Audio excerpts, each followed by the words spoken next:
அனைவருக்கும் அன்பான வணக்கங்கள். ஃபியூச்சர் எஜுகேஷன் தான் ரமேஷ். இந்த வீடியோவில் பார்க்க போகிறது, நம்ம ஒரு லோயஸ்ட் பட்ஜெட்டில் வந்து பார்த்திங்க அப்படின்னா ஒரு எம்பிபிஎஸ் கோர்ஸ் சேரணும் இந்தியாவில் அப்படின்னு நிறைய பேர் எதிர்பார்த்துருக்காங்க. ஸோ இந்த நிறைய பேர் எதிர்பார்க்கறது பார்த்திங்க அப்படின்னா ஃபீஸ் கம்மியான இதெல்லாம் கிடைக்கணும் அப்படின்னு சொல்லி, இதில் முக்கியமான விஷயங்கள்னால், நீங்கள் ஒரு தமிழ்நாட்டு மாணவராக இருந்தால் உங்களை நான் அறிவுரைப்படுத்தி சொல்லலாமா இல்லை கட்டாயப்படுத்தி இழுக்கலாமா அப்படின்றது தெரியாமல் நான் ஒரு குழம்பி இருக்குங்க. ஏன்னா நீங்கள் ஒரு லோயஸ்ட் பட்ஜெட்னு சொல்கிறீங்க, இதுக்கப்புறம் பட்ஜெட் மேலே தாங்காது அப்படிங்கிறீங்க. நான் வீட்டை வைக்கிறேன், காட்டை வைக்கிறேன், அடமானம் வைக்கிறேன், என் ஒட்டுமொத்த குடும்ப சொத்துமே அப்படின்னு சொல்லி சில விஷயங்கள் என்கிட்ட பேசுகிறீங்க.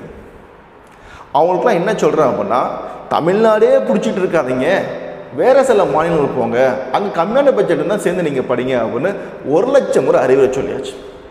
அவங்க என்ன சொல்கிறாங்க, நான் படித்தா தமிழ்நாட்டை தான் படிப்பேன் அப்படிங்கிறாங்க. இல்லை அப்படின்னு முடிவான பிறகு மறுபடியும் நீங்கள் அதை கேட்டீங்க அப்படின்னா என்னால் கொடுக்க முடியும். அப்போ நீங்கள் வாய்ப்பில் எங்கே இருக்கோ அதை நீங்கள் பார்த்தீங்கன்னா அவைல் பண்ணணும் அப்படின்னா அதை தேடி ஓடணும் அப்படிங்கிறத நான் மறுபடியும் தெளிவுபடுத்திக்கிறேன். ஸோ அப்போ வாய்ப்பு எங்கே சார் இருக்கும் நம்ம பட்ஜெட்டுக்கு அப்படின்னா, இதுக்கு முன்னாடி ஒரு வீடியோ போட்டிருந்தேன், ஒரு 55 பட்ஜெட்டில் பார்த்தீங்க அப்படின்னா எம்பி ஸ்டேட்டில் பண்ணலாம் அப்படின்னு சொல்லி. ஆனால் செகண்ட் ரவுண்டு பார்த்தீங்கன்னா ஃப்ரெஷ்ஷாக அப்ளிகேஷன் ரெஜிஸ்ட்ரேஷன் ஓப்பன் பண்ணுவாங்க அப்படின்னு எதிர்பார்த்தோம். பட் ஆனால் ஓப்பன் ஆகவில்லை. மேபி அடுத்தடுத்த ரவுண்டில் ஓப்பன் ஆகும் அப்படின்னு எதிர்பார்ப்பு சொல்லப்படுகிறது. அது என்ன எதுன்னு செக் பண்ண தான் தெரிய வரும். சரிங்களா? இப்போ யூபி ஸ்டேட்லாம் இருக்குங்களா, யூபி ஸ்டேட்லாம் பார்த்திங்க அப்படின்னா வருஷத்துக்கு கம்மியான ஃபீஸில் டோட்டலாக பார்த்திங்கன்னா 60 to 70 பட்ஜெட்டுக்குள்ளே பார்த்திங்கன்னா முடியக்கூடிய சில காலேஜெலாம் இருக்குது. நான் சொல்கிறது டியூஷன் ஃபீஸு, ஹாஸ்டல், ஃபுட்டு எல்லாம் சேர்த்து 5 வருஷத்துக்கு உண்டான கோர்ஸும் சொல்கிறேன். இல்லை என்னோடய சர்வீஸ் அதுவும் உள்பட எல்லாமே சொல்கிறேன். அங்கெல்லாம் மாணவர்கள் போய் படிக்கலாம் அப்படிங்கிறது என்னோடய அறிவுறுத்தல்.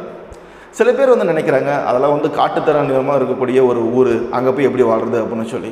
அதாவது அங்கே போதுமான பார்த்திங்க அப்படின்னா நம்ம அளவுக்கு எஜுகேட்டட் பீப்புள் இல்லை அப்படிங்கிறது தான் ஒரு நிதர்சனமான உண்மைகள்.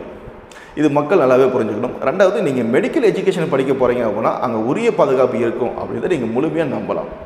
ஏன்னா ஒவ்வொரு வருஷமும் உங்கள் மூலமாக பார்த்திங்கன்னா வரக்கூடிய வருவாய் காலேஜுக்கு தேவை. அதனால் உங்களை பாதுகாப்பாக பார்த்துக்கணும். ஏங்க, இந்தியாவில் இருக்கிற எல்லா ஸ்டேட்லையும் இருக்கிற மக்கள் நம்ம ஸ்டேட்லேயும் இருக்காங்க. அதாவது சொல்லப்போனால் எல்லாருமே மக்கள் அப்படிங்கிற விஷயத்தை இந்த இடத்துல பதிவுபடுத்துறாங்க. ஸோ அதனால் நீங்கள் மற்ற ஸ்டேட்டில் போய் படிக்கிறீங்க அப்படின்னா பயப்படாமல் போய் படிங்க அப்படிங்கிறது என்னோட அறிவுரை. இதுக்கப்புறம் நீங்கள் என்ன பண்ணுங்கிறத நீங்கள் தான் முடிவு பண்ணணும்.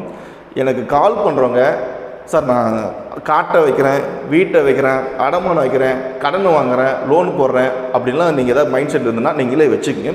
அதை சொல்லி என்கிட்ட கம்மியான ஃபீஸில் வாங்கி கொடுங்க அப்படின்னு சொல்லி என்னை நிர்பந்தப்படுத்தி கட்டாயப்படுத்தாதீங்க. ஏன்னா அது எதுவும் நடக்க போது கிடையாது. காலேஜ் ஓனர் நான் கிடையாது, நான் ஒரு எஜுகேஷன் அட்வைசர். நான் பண்ணுற வழிகாட்டுறதுக்கு பார்த்திங்க அப்படின்னா ஒரு சரியான ஒரு முறையில் உங்களுக்கு வழிகாட்டுதல் பண்ணி அட்மிஷனுக்கு உண்டான அந்த சர்வீஸ் சார்ஜை வாங்கிக்கிறேன். அப்போ உங்கள் சைட்லேருந்து நான் ஒரு சர்வீஸ் சார்ஜ் வாங்கினா உங்களுக்கான வழிகாட்டுதல் கரெக்டாக பண்ணி தந்துடுறேன். அவ்வளோதான். சரிங்களா?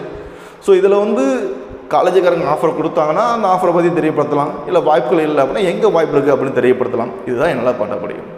ஸோ மாணவர்களும் பேரண்ட்ஸும் பார்த்திங்க அப்படின்னா விஷயத்தை தெளிவாக புரிஞ்சுக்கிட்டு அதுக்கான விஷயத்தை நீங்கள் பார்த்திங்கன்னா செயல் பண்ணணும் அப்படிங்கிறது என்னோட ஒரு அறிவுரை, வேண்டுகோள். இதில் இன்னொரு விஷயம் என்னென்னா, பட்ஜெட் பார்த்திங்க அப்படின்னா இல்லாமையே ஃபீஸ் ஸ்ட்ரக்சர் கம்மியாக படிக்கிறதுக்கான வாய்ப்பு இருக்குது. அது என்னென்னா, மறுபடியும் ரிப்பீட்டர் போங்க, நல்லா ஸ்கோர் பண்ணுங்கள், ஒரு கவர்மெண்ட் காலேஜில் போய் நீங்கள் சேருங்க. That's it. Thank you. All the best.